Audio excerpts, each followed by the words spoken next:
Hello friends, welcome to our YouTube channel. अगर आपने अभी तक चैनल को सब्सक्राइब नहीं किया है तो इसे सब्सक्राइब कर ले और बेल आइकन प्रेस कर दे ताकि आपको हमारे वीडियोस का अपडेट मिलती रहे। तो चलिए शुरू करते हैं इसे एक साथ आज का अपना वीडियो। तो हमारा video prelims booster news discussion यानी करंट अफेयर्स है। और आज का हमारा पहला जो टॉपिक्स है हमारे, पहला स्टैटिस्टिक्स डे, सेकंड है नशा मुक्त Bharat that is annual action plan of 2021। Next है association of south east Asian nation Asian summit. और लास्ट टॉपिक है संसद Adarsh Gram Yojana that is SAGY। तो चलिए शुरू करते हैं। सबसे पहला टॉपिक हमारे स्टैटिस्टिक्स डे, देखते हैं क्या है इसमें। This year the Statistics Day June 29 will be celebrated virtually in the view of a travel and safety advisory on the account of global COVID-19 pandemic। तो इस साल जो 29 जून को स्टैटिस्टिक डे मनाया गया है वो वर्चुअली यानी कि ऑनलाइन तरीके से मनाया गया है, जो महामारी भी फैली हुई है कोरोना वायरस की, इसको ध्यान में रखते हुए। Next about the statistic day है क्या, celebrated on 29 June every year, हर साल 29 जून को मनाया जाता है। अब 29 जून को ही क्यों, तो observed in recognition of the notable contribution made by the late professor Prasanta Chandra Mahalanobis in the field of statistics, statistical system and economic planning. तो 29 जून को इसलिए मनाया जाता है क्योंकि इस दिन जो हमारे प्रोफेसर थे प्रसन्नता चंद्र महालनोबिस, आप लोगों ने इनका नाम जरूर इकोनॉमी में सुना होगा, तो उनके जो कॉन्ट्रीब्यूशंस हैं हमारे कंट्री में अर्थव्यवस्था में स्टैटिस्टिक डेटा को लेके, तो उसको ध्यान में रखते हुए उसी दिन को मनाया जाता है। थीम क्या था this year, theme is SDGs 3 ensure healthy lives and promote well-being for all at all ages, and SDGs 5 that is Sustainable Development Goal 5 achieve gender equality and empower all women and girls। तो दो theme थे, एक हमारा sustainable गोल 3 था जिसमें healthy life यानी कि स्वस्थ जीवन और अच्छे लोगों की जो मतलब स्वस्थ जीवन रहे और अच्छा रहे, उम्र ज़्यादा हो, तो वो एक गोल था। दूसरा हमारा अचीव जेंडर इक्वालिटी, तो जो हमेशा से हम बात करते हैं मैन और वुमेन इक्वल की, तो उसकी बात की गई है। नेक्स्ट है स्लाइड हमारा, contribution of PC Mahalanobis to statistics. अब इनका कंट्रीब्यूशन क्या क्या है देखते हैं। सबसे पहला he is referred to as a chief architecture of Indian statistical system as well as the father of the statistical science in India. तो इनको भारत की जो नींव है हमारी स्टैटिस्टिकल सिस्टम, उसका जनक माना जाता है और भारत की जो स्टैटिस्टिकल साइंस है इनको फादर बोलते हैं। नेक्स्ट है he establish the Indian statistical institute ISI in 1931 in Kolkata. तो इन्होंने ISI की स्थापना की थी 1931 में कोलकाता में। नेक्स्ट है the institute founded the journal Sankhya along the line of Karl Pearson Biometrika. तो जो ये इंस्टीट्यूट है इनका ISI, उसने एक जर्नल की शुरुआत की थी संख्या, और उसकी जो लाइन थी मतलब कार्ल पियर्सन की जो बायोमेट्रिका थी उसी के बेसिस पे इसको शुरुआत किया गया था। अगला हमारा in 1959 it was made an autonomous body of ministry of statistic and programme implementation. तो 1959 में इसको एक ऑटोनमस बॉडी बना दी, एक स्वतंत्र बॉडी बनाई गई थी जो हमारा स्टैटिस्टिकल और प्रोग्राम इम्प्लीमेंटेशन मंत्रालय है उसी के अंडर में। अगला हमारा he also helped in the establishment of central statistical organisation that is CSO and NSS and ASI। तो इन्होंने मदद की थी इंडिया को CSO बनाने में, साथ ही साथ NSS that is national sample survey and annual survey of in the industries. अगला हमारा ही इंट्रोड्यूस 3 की concept to theory and practice of a sample survey which are pilot survey, optimum survey design and inter penetrating network of sample techniques that is IPNS। तो इन्होंने 3 अलग अलग concept शुरू किए थे सैंपल सर्वे लेने के, जो सर्वेज होते हैं तो उसके लेने के लिए 3 अलग अलग कॉन्सेप्ट शुरू किए थे। एक पहला पायलट है, सेकंड है ऑप्टिमम सर्वे डिजाइन, और लास्ट हमारा IPNS। अगला हमारा he also served as the chairman of the United Nation sub commission on statistical sampling. तो इतना ही नहीं बल्कि उन्होंने जो हमारा UN की एक बॉडी थी सब कमीशन ऑन स्टैटिस्टिकल सैम्पलिंग, उसकी अध्यक्षता भी इन्होंने की थी। तो उस टॉपिक में इतना था। चलिए बढ़ते हैं अपना अगले टॉपिक की तरफ। नेक्स्ट हमारा नशा मुक्त Bharat annual action plan 2021। Ministry of State for Social Justice and Empowerment has launched the नशा मुक्त भारत एनुअल एक्शन प्लान 2020-21। तो जो मिनिस्ट्री ऑफ, ध्यान दीजिएगा कौन सी मिनिस्ट्री है, सोशल जस्टिस एंड एम्पावरमेंट है, इसने ये लॉन्च किया है, ना कि हमारा फैमिली एंड हेल्थ वेलफेयर या केमिकल फर्टिलाइजर मिनिस्ट्री या होम मिनिस्ट्री, तो ऐसा कोई नहीं है। Ministry of state for social justice and empowerment, तो इस मंत्रालय ने इस योजना की शुरुआत की है। अब ये है क्या, स्ट्रैटेजी क्या है, it would be focus on 272 most affected district and launch a 3-pronged attack combating effort of narcotics bureau, outreach और awareness by social justice and treatment through the health department. तो इसका जो मुख्य फोकस है लगभग 272 जो सबसे ज्यादा अफेक्टेड डिस्ट्रिक्ट है, मतलब नशा से कह सकते हैं, जो नशे से अफेक्टेड डिस्ट्रिक्ट है 242, तो उन पे इनका एक मेन फोकस है। और उन्होंने 3-pronged अटैक कॉम्बैटिंग एफर्ट शुरू किया इसमें नारकोटिक्स ब्यूरो के साथ, और साथ ही साथ अवेयरनेस फैलाने का भी काम किया है लोगों के बीच में। और ये जो अवेयरनेस है ये हेल्थ डिपार्टमेंट भी उसमें साथ मतलब मदद कर रही है। नेक्स्ट है डी एडिक्शन फैसिलिटीज है, इसमें वुड बी सेटअप, इसमें एक डी एडिक्शन फैसिलिटी, यानी जिनको नशा की आदत लग जाती है तो उसको छुड़ाने के लिए एक फैसिलिटी की स्थापना की जाएगी, उसका सेटअप किया जाएगा। अगला स्लाइड है, drop in centre for addicts. तो एक ड्रॉप इन सेंटर्स बनाए जाएंगे एडिक्ट्स के लिए जिनको लत लग चुकी है।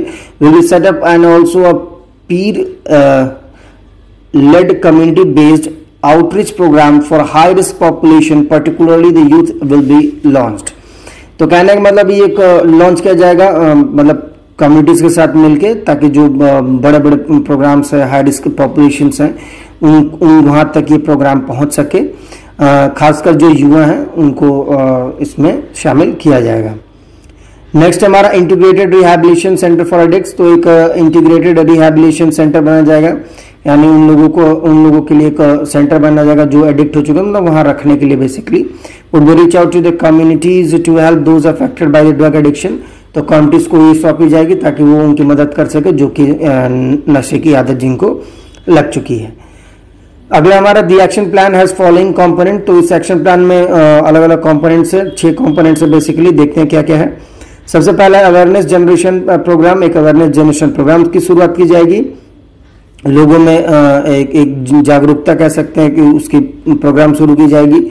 अगला हमारा focus on higher education institutions. तो हायर एजुकेशन इंस्टीट्यूशंस में भी फोकस किए जाएंगे। University campus and schools, community outreach and identification of department population, focus on treatment facility and in hospital settings. And last है हमारा capacity building programme for service providers. तो capacity building programme भी शुरू किया जाएगा। चलिए बढ़ते हैं अगले स्लाइड में। नेक्स्ट देखते हैं क्या है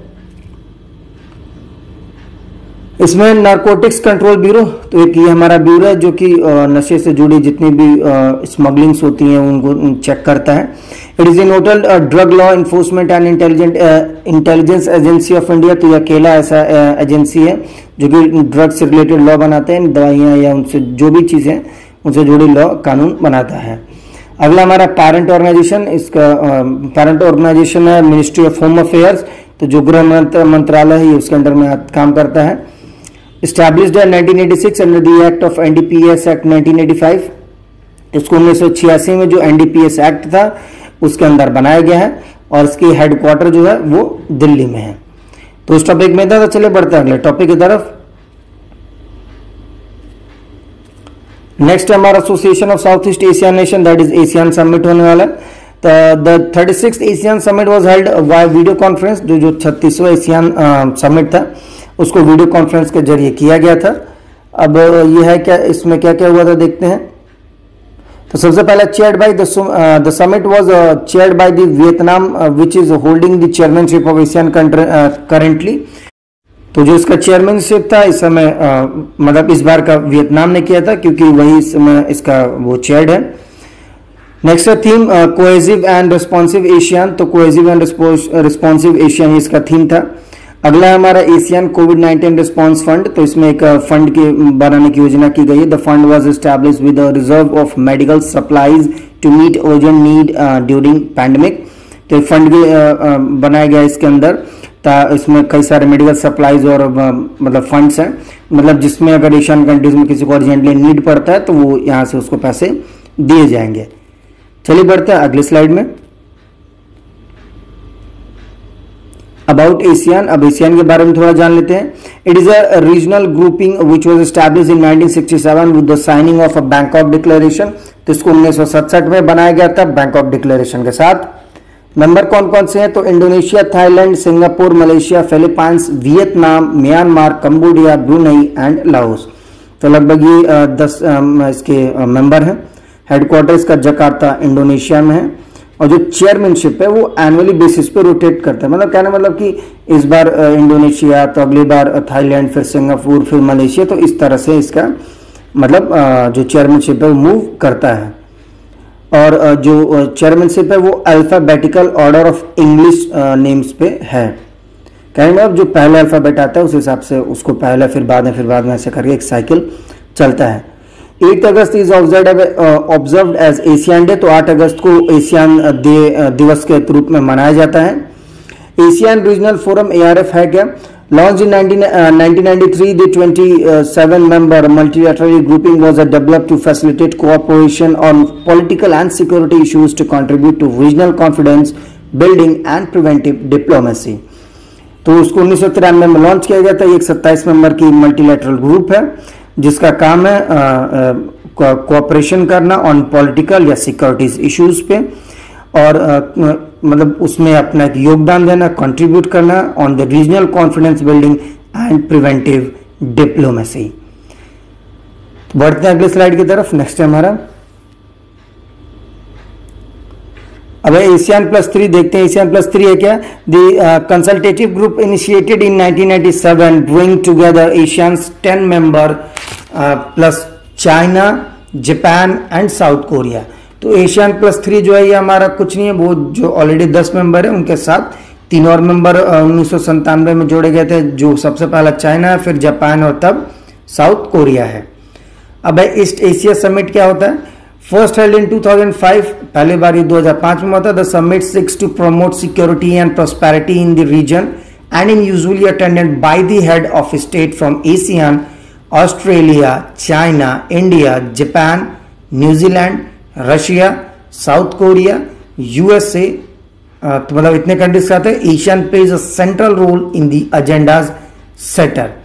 तो कहने का मतलब पहली बार 2005 में सबमिट हुआ था। इसमें सिक्योरिटी को प्रमोट किया गया था और रीजन की प्रॉस्पेरिटी बढ़े, इसके लिए बात की गई थी। इसको जो अटेंड किया था वो लगभग इतनी सारी कंट्रीज हैं जिनके मैंने नाम अभी बताए आपको। और जो एशियन है हमारा, ऐसा माना जाता है कि बहुत ही सेंट्रल एक मध्य किरदार कहते निभाता है एजेंट को, जो एजेंडाज होती हैं उनको बनाने में। तो इस टॉपिक में इतना था। चलिए बढ़ते हैं अपने अगले और आखिरी टॉपिक की तरफ। नेक्स्ट हमारा संसद Adarsh Gram Yojana, that is SAGY।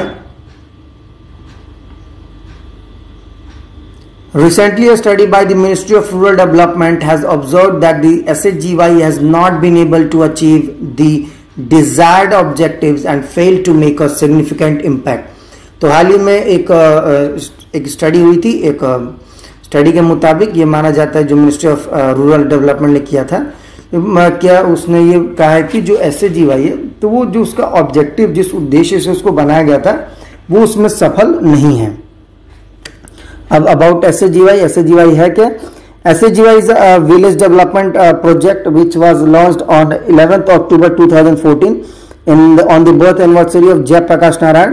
तो ये एक ग्राम विकास कह सकते हैं योजनाएं हैं, जिसको 11 अक्टूबर 2014 में जिस दिन जयप्रकाश नारायण जी की मतलब जन्म हुआ था, उस दिन इसको मनाया जाता है। उस दिन मतलब शुरू हुआ था, उस दिन से फिर मनाया जाता है।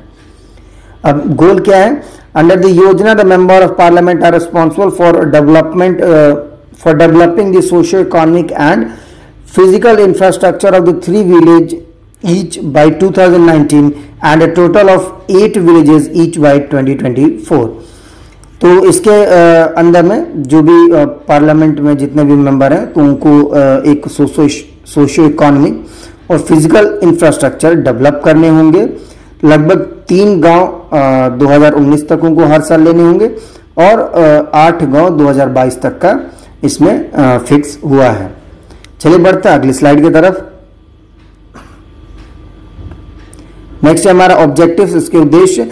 The sustainable substantially improve the standard of living and quality of life all sections of the population and through livelihood through basic amenities, higher productivity and better livelihood opportunities। तो लोगों का स्टैंडर्ड ऑफ लिविंग बढ़ाना, उनको basic amenity यानी जो एक मतलब रोजमर्रा की जो चीज़ें हैं उसको अवेलेबल करा के, हायर प्रोडक्टिविटी और बेटर लिवलीहुड अपॉर्चुनिटीज़ यानी उनको जीने यापन करने के अच्छे अच्छे तौर जो तरीके होते हैं, बेसिकली जॉब्स वगैरह की बात है, तो उनको दे के उनकी स्टैंडर्ड ऑफ लिविंग को अच्छा करना। अब इम्प्लीमेंटेशन, तो इसमें सबसे पहला gram panchayat, the basic unit for the development. तो ग्राम पंचायत इसका सबसे बेसिक यूनिट है डेवलपमेंट का। Next Lok Sabha MPs choose a gram panchayat form within his or her constituency. तो उनके ग्राम पंचायत चुनना होगा, जितने भी लोकसभा एमपीज हैं उनको अपनी जो उनका क्षेत्र है उसके अंडर में। फिर Rajya Sabha MPs choose gram panchayat from the rural area of a district of his or her choice in the state from which he or she is elected. तो जिस राज्य से वो चुने गए हैं उनको अपने उसी राज्य से एक अपने मर्जी के कोई भी गांव चुनना होगा। उसके बाद nominated MPs choose the gram panchayat from the rural area of any district in the country. तो जो नॉमिनेट मेंबर है इनको देश में किसी भी जिले को एक चूज करना होगा उसका डेवलपमेंट करने के लिए। लास्ट है MPs engage with the communities, facilitate the village development plan and mobilize the necessary resources particularly from corporate social responsibility that is CSR and philanthropies. तो कहने का मतलब जो एमपीज मतलब इसमें जो डेवलपमेंट है उनको कम्युनिटी के साथ मिलजुल के एक विलेज डेवलपमेंट एंड प्लान को तैयार करते हुए जो भी कॉर्पोरेट सोशल रिस्पॉन्सिबल है CSR उनके साथ, या जितने फिलैंथ्रोपिस्ट हैं यानी कि जो चैरिटी करते हैं, जो समाज सेवा करते हैं, उनके साथ मिलकर ये करना है। अगला है MPs also fill up critical gaps in the plan using the member of parliament local area development scheme that is MP-LADS fund. तो इस योजना में उनको MP-LAD फंड मिलेगा, जो भी गैप होता है, जो भी एक कहते हैं एक दोनों के बीच में चीज़ें आती हैं, तो उसको हटाने के लिए, उस गैप को भरने के लिए उनको MP-LAD फंड का इस्तेमाल करना होगा। तो फ्रेंड्स, इसी के साथ आज का हमारा वीडियो समाप्त होता है। जाने से पहले अगर आपको हमारा वीडियो अच्छा लगा हो तो इसे लाइक करें, शेयर करें और हमारे चैनल को जरूर सब्सक्राइब करें। साथ ही आप हमें नीचे कमेंट बॉक्स में अपने किसी भी तरीके के सजेशंस वीडियो से रिलेटेड, हमारे या टॉपिक से रिलेटेड ज़रूर दें। तब तक के लिए मिलते हैं आपसे अगले वीडियो में। Thank you for watching.